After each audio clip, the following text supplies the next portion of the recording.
साथियों, खेलो India youth game से खेल भावना और देशभक्ति की भावना दोनों बुलंद हो, इसी भावना के साथ मैं 7वें खेलो इंडिया यूथ गेम्स के शुभारंभ की घोषणा करता हूं।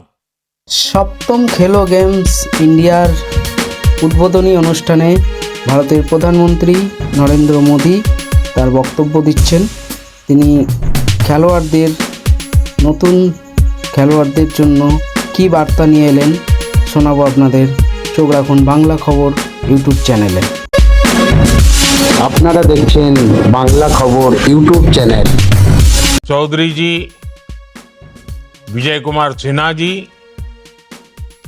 उपस्थित अन्य महानुभाव, सभी खिलाड़ी, कोच, अन्य स्टाफ और मेरे प्यारे युवा साथियों, देश के कोना कोना से आई एक से बढ़ के एक से निमन एक रउआ खिलाड़ी लोगन के हम अभिनंदन करत बानी। साथियों, खेलो इंडिया यूथ गेम्स के दौरान बिहार के कई शहरों में प्रतियोगिताएं होगी।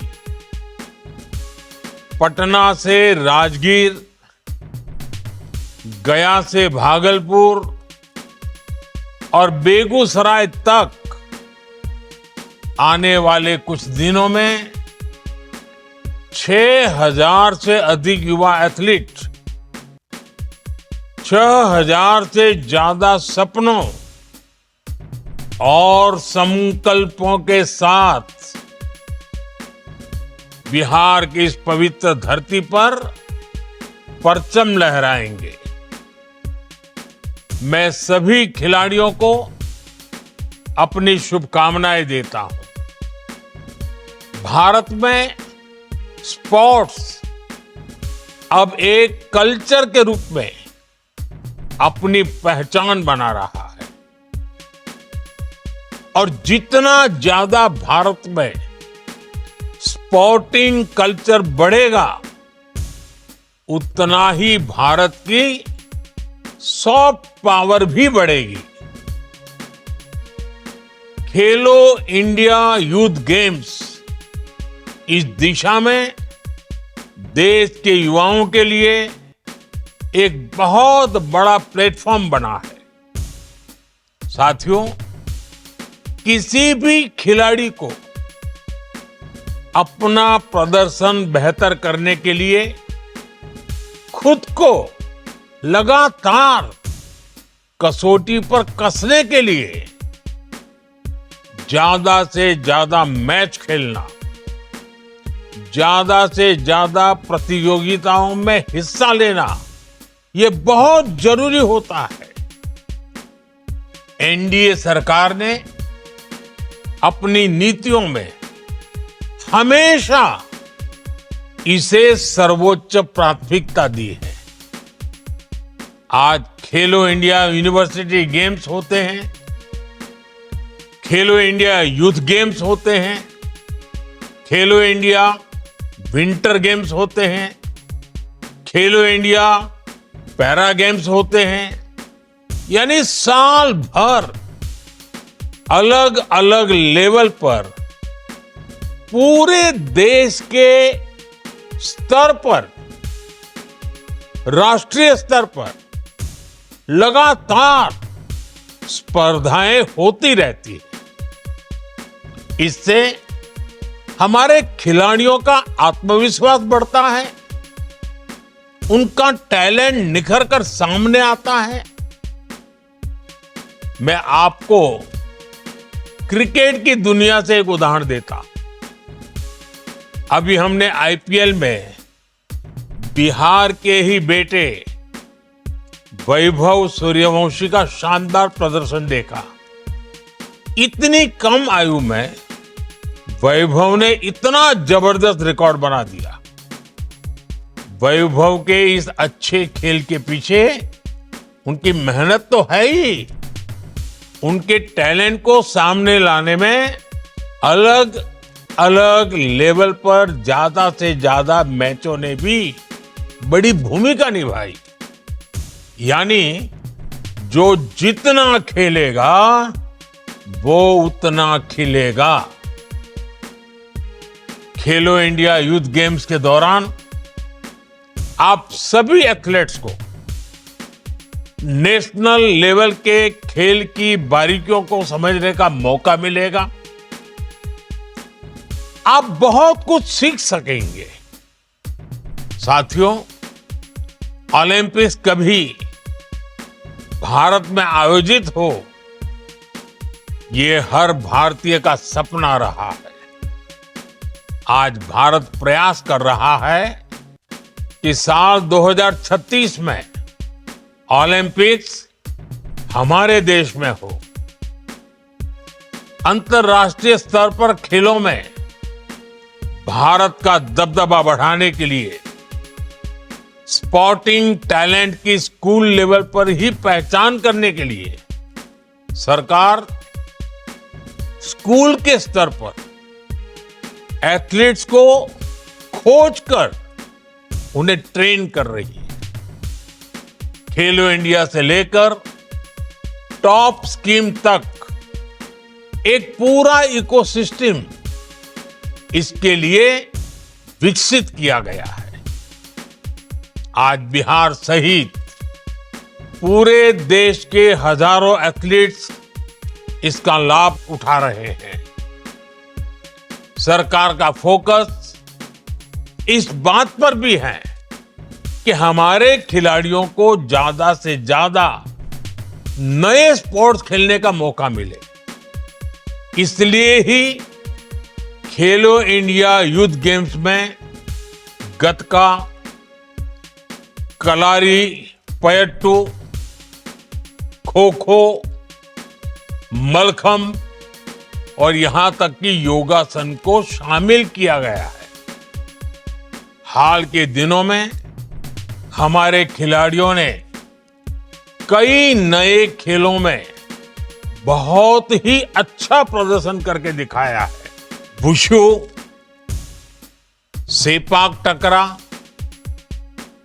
पंचक सिलाट, लॉन बॉल्स, रोलर स्केटिंग जैसे खेलों में भी अब भारतीय खिलाड़ी आगे आ रहे हैं। साल 2022 के कॉमनवेल्थ गेम्स में महिला टीम ने लॉन बॉल्स में मेडल जीतकर सबका ध्यान आकर्षित किया था। साथियों, सरकार का जोर भारत में स्पोर्ट्स इंफ्रास्ट्रक्चर को आधुनिक बनाने पर भी है। बीते दशक में खेल के बजट में 3 गुना से अधिक की वृद्धि की गई है। इस वर्ष स्पोर्ट्स का बजट करीब 4,000 करोड़ रुपए है। इस बजट का बहुत बड़ा हिस्सा स्पोर्ट्स इंफ्रास्ट्रक्चर पर खर्च हो रहा है। आज देश में 1,000 से अधिक खेलो इंडिया सेंटर्स चल रहे हैं। इनमें 3 दर्जन से अधिक हमारे बिहार में ही है। बिहार को तो एनडीए के डबल इंजन का भी फायदा हो रहा है। यहां बिहार सरकार अनेक योजनाओं को अपने स्तर पर विस्तार दे रही है। राजगीर में खेलो India state centre of excellence की स्थापना की गई है। बिहार खेल विश्वविद्यालय, राज्य खेल अकादमी जैसे संस्थान भी बिहार को मिले हैं। पटना गया हाईवे पर स्पोर्ट्स सिटी का निर्माण हो रहा है। बिहार के गांवों में खेल सुविधाओं का निर्माण किया गया है। अब खेलो India youth games national sports map पर बिहार की उपस्थिति को और मजबूत करने में मदद करेंगे। साथियों, स्पोर्ट्स की दुनिया और स्पोर्ट्स से जुड़ी इकोनॉमी सिर्फ फील्ड तक सीमित नहीं है। आज ये नौजवानों को रोजगार और स्वरोजगार को भी नए अवसर दे रहा है। इसमें फिजियोथेरेपी है, डेटा एनालिटिक्स है, sports technology, broadcasting, e sports, management, ऐसे कई सब सेक्टर्स हैं। और खासकर तो हमारे युवा coach, fitness trainer, recruitment agent, event manager, sports lawyer, sports media expertise राह भी जरूर चुन सकते हैं। यानी एक स्टेडियम अब सिर्फ मैच का मैदान नहीं, हजारों रोजगार का स्रोत बन गया है। नौजवानों के लिए स्पोर्ट्स एंटरप्रेन्योरशिप के क्षेत्र में भी अनेक संभावनाएं बन रही हैं।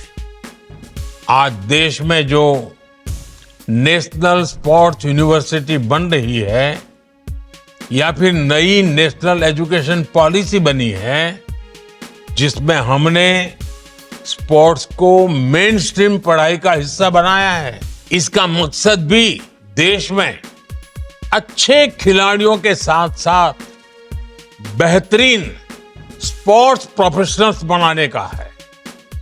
मेरे युवा साथियों, हम जानते हैं जीवन के हर क्षेत्र में स्पोर्ट्समैनशिप का बहुत बड़ा महत्व होता है। स्पोर्ट्स के मैदान में हम टीम भावना सीखते हैं, एक दूसरे के साथ मिलकर आगे बढ़ना सीखते हैं। आपको खेल के मैदान पर अपना बेस्ट देना होगा और एक भारत श्रेष्ठ भारत के ब्रांड एम्बेसडर के रूप में भी अपनी भूमिका मजबूत करनी है। मुझे विश्वास है आप बिहार से बहुत सी अच्छी यादें लेकर लौटेंगे। जो एथलीट बिहार के बाहर से आए हैं, वो लिट्टी चोखा का स्वाद भी जरूर लेकर जाएं। बिहार का मखाना भी आपको बहुत पसंद आएगा।